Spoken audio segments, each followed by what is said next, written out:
Let's get you boys over to the screen now. Get up and about, because when it comes to the rising star, it does look like a wide open race. And Josh and Chad, you are both going to run your eye over the contenders.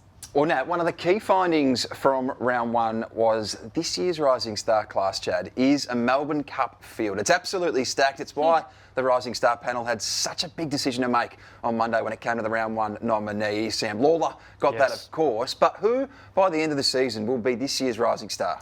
Well, like you just said, I can't go past the number one pick. He was the number one pick for a reason. Sam Lawler, 18 disposals, 2 goals, 2 goal assists. And I think what sets him apart is that he's not playing much midfield minutes at all. So he's not getting, I suppose, the amount of touches. 18's still a lot, but the impact he's having in just those touches is unbelievable. See that mark there? He's getting at the top of his jump and the celebrations. Like, he's an absolute star. And I don't think we've seen the tip of the iceberg of what this player could be.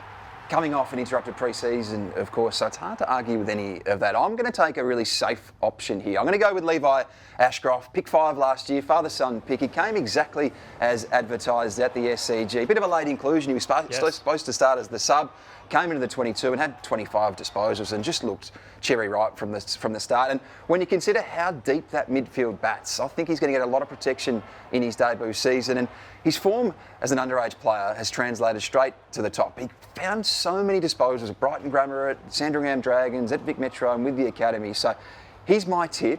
But I have to say, I'm a little bit surprised you weren't seduced by the performance of one Murphy Reid on debut at Cardinia Park. Yes, Murphy Reid, 4 goals in 6 minutes. Stuff that you dream of, right, as a forward. The only reason I didn't go with him, I think that's pretty hard to sustain as a start, but he's an absolute star to watch. One to watch, and like I said, you couldn't ask for a better start. Pick 17 for a reason, of course, last year. Now, Melbourne supporters, you must be screaming because we haven't mentioned Xavier Lindsay.